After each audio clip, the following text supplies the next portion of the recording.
이 세 가지 음식을 실제로 먹고 있습니다. 아침에도 사과를 곁들인 샐러드를 먹었고요, 견과류를 먹고 채소를 먹고 거기에 계란까지 먹으면 단백질에 탄수화물까지 풍부하게 들어가 있기 때문에 이 음식을 매일 먹어도 식단을 고정하는 효과가 어떻게 보면 이제 대단히 좋은 효과를 나타낼 수 있는데요.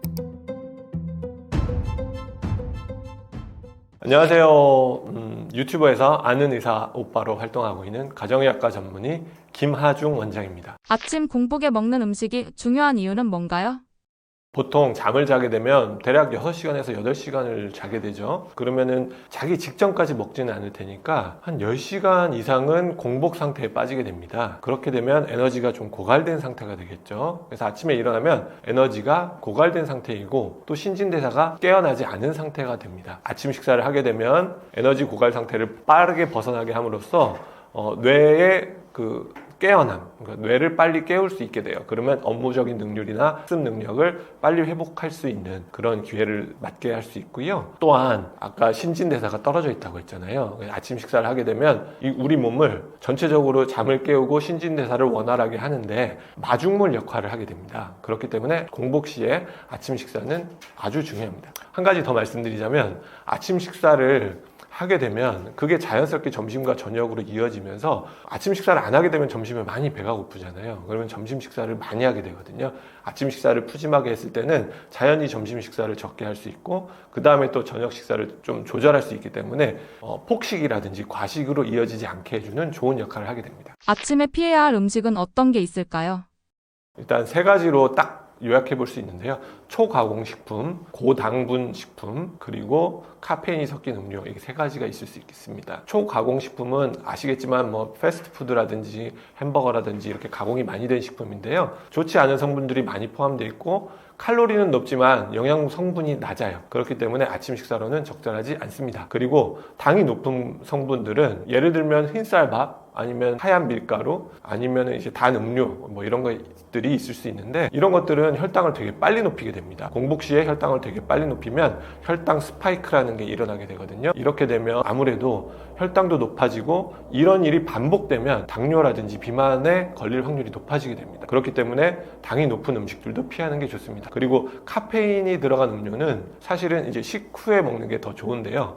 식전에 카페인을 먹게 되면 식욕이 살짝 떨어지는 효과가 있습니다. 그렇기 때문에 아침 식사를 충분히 하지 못하게 될 위험도 있고요. 카페인은 또한 이제 위산을 자극시킬 수 있기 때문에 속쓰림을 유발할 수도 있습니다. 지금부터는 좀 번외인데요. 이제 아까는 초가공식 그리고 초가공식품 당이 높은 음식 그리고 카페인 음료라고 했는데 그거 외에도 속이 쓰리거나 이러신 분, 자주 그러신 분들은 토마토나 고구마 같은 것들이 좀 좋지 않은데요. 이것들은 이제 그 속에 들어있는 타닌이라는 성분이 위산을 자극하게 됩니다. 그래서 일반 그냥 건강하신 분들한테는 상관이 없지만 속이 쓰림이 자주 있다 하시는 분들은 피하는 게 좋고요. 그리고 아침을 식사 대용으로 즙이나 갈아 마시는 형태는 씹는 작용이 없거든요. 그래서 씹는 작용이 없어서 소화효소를 자극시키지 못하고요. 그리고 씹지 않기 때문에 몸에서 에너지를 쓰는 에너지 소비량이 떨어지게 됩니다. 그리고 포만감을 길게 유지시켜주지도 못하기 때문에 갈아 마시거나 짜서 먹는 음식도 피하는 게 좋습니다. 의사들도 먹는 아침 공복 최고의 음식 3가지 추천 부탁드립니다. 세 가지만 고르기 너무너무 힘든데요. 굳이 세 가지를 한번 골라보자면 달걀, 사과, 양배추 요 정도 되겠습니다. 자, 달걀은요 단백질이 풍부하죠. 그리고 단백질이 되게 고르게 풍부한 걸로 알려져 있습니다. 그렇기 때문에 아주 건강한 아침 식사가 될 수 있고요. 거기에다가 소화도 아주 잘 되니까 달걀 추천드리고요. 그리고 사과는 식이섬유가 많이 함유되어 있고 그리고 비타민도 많이 들어있죠. 그렇기 때문에 사과 추천드립니다. 세 번째는 양배추. 양배추 역시 식이섬유가 많이 포함되어 있고 계속 제가 식이섬유를 이야기하고 있는데 식이섬유에 좀 초점을 맞춰주시면 좋을 것 같습니다. 식이섬유가 많이 포함되어 있고 많이들 들어보셨을 거예요. 양배추가 위를 보호한다 이런 말씀 많이 들었을 텐데 양배추 속에는 위를 보호하는 성분이 많이 들어있습니다. 그렇기 때문에 양배추 이 세 가지 음식을 추천드리고요. 한 가지만 꼭 더 말씀드리고 싶은데 견과류도 역시 단백질도 많이 포함되어 있으면서 식이섬유도 많이 들어있기 때문에 건강한 아침 식사 요소 중 하나가 될 수 있겠습니다. 실제로 먹고 있습니다. 오늘도 아침에도 먹고 왔습니다. 오늘 아침에 샐러드와 사과를 곁들인 샐러드를 먹었고요. 사실 삶은 계란이 좋은데 계란 후라이를 먹었습니다. 그리고 통곡물 식빵 요 정도 먹고 저는 이제 우유는 아침에 소화시키는데 좀 부담이 있거든요. 그래서 차와 함께 곁들여 마시고 왔습니다. 예, 이것도 꼭 이야기해드려야 되는 부분이 있는데요. 아침 식사를 아예 거르시는 분들이 있잖아요. 그리고 아침 식사를 아예 무슨 쉐이크 한 가지만 드시는 분도 있고요. 근데 제가 이제 식사를 지금 먹는 이런 음식들은 사실은 영양소가 풍부하게 느껴지게 됩니다. 견과류를 먹고 채소를 먹고 거기에 계란까지 먹으면 단백질에 지방 그리고 식이섬유까지, 그리고 제가 아까 통밀빵을 말씀드렸잖아요. 거기에 탄수화물까지 풍부하게 들어가 있기 때문에 이 음식을 매일 먹어도 건강을 유지하는데 아무 문제가 없고요. 차라리 어떻게 보면 식단을 고정하는 효과가 어떻게 보면 이제 대단히 좋은 효과를 나타낼 수 있는데요. 식사를 고정한다. 이 이야기는 내가 뭔가를 예측이 가능하다는 얘기라고 똑같습니다. 그래서 월 수입으로 따지자면요. 내가 월 수입이 어떤 달에는 1,000만 원, 어떤 달에는 10만 원 이런 식으로 들쭉날쭉하다면 이거 자기가 생활비를 사용하는데 좀 예측하기 어려운 부분이 있겠죠. 하지만 이게 월급이 따박따박 들어온다 그러면 자기가 지출이라든지 뭔가 사용하는데 충분히 계획성을 세워서 사용할 수 있습니다. 이런 식으로 아침을 고정한다면 당뇨 환자들은 자기 혈당을 조절하는 데 도움이 많이 되고요. 그 외에 그냥 일반 성인들도 아침 식사를 고정하면 그 나머지 칼로리를 계산하거나 뭔가 더 많이 먹거나 좀 덜 먹을 때 예측하기가 쉬워요. 계산하기도 쉽고. 그렇기 때문에 아침 식사 한 끼 정도는 한 가지 건강한 식단으로 고정해서 드시는 것을 추천드립니다. 고정하고 있고요. 사실 약간의 변화는 있습니다. 예를 들어 통밀 식빵을 먹는데 어떤 애는 모닝빵을 먹는다든지 어떤 때는 밥을 대신 먹는다든지 이럴 수는 있는데, 기본적으로 샐러드를 먹는다든지 계란을 먹는다든지 견과류를 먹는 것은 고정을 하고 있습니다. 이 고정을 해온 지는 거의 6, 7년이 된 것 같네요. 이 음식들을 어떻게 먹으면 효과가 가장 좋을까요? 네, 사과를 먼저 말씀드리면 사과는 농약 성분이 있기 때문에 이것을 반드시 깨끗이 씻어서 껍질째 먹는 것이 좋습니다. 껍질에 유용한 섬유질과 여러 가지 영양 성분이 많이 포함되어 있기 때문에 껍질을 닦아서 드시는 것은 아주 중요한 부분을 빼고, 어떻게 보면 알맹이만 드신다고 표현할 수 있는데 그 반대입니다. 알맹이를 빼고 드시는 것과 똑같은 효과이기 때문에 사과는 껍질째 드시는 걸 추천드리고요. 양배추는 아무래도 좀 씹을 때 좀 퍼석퍼석 어떻게 보면 이제 좀 씹는 감이 있을 수 있는데 그게 아침 식사에 좀 부담이 될 수 있습니다. 살짝 데쳐서 드시면 좋을 것 같습니다.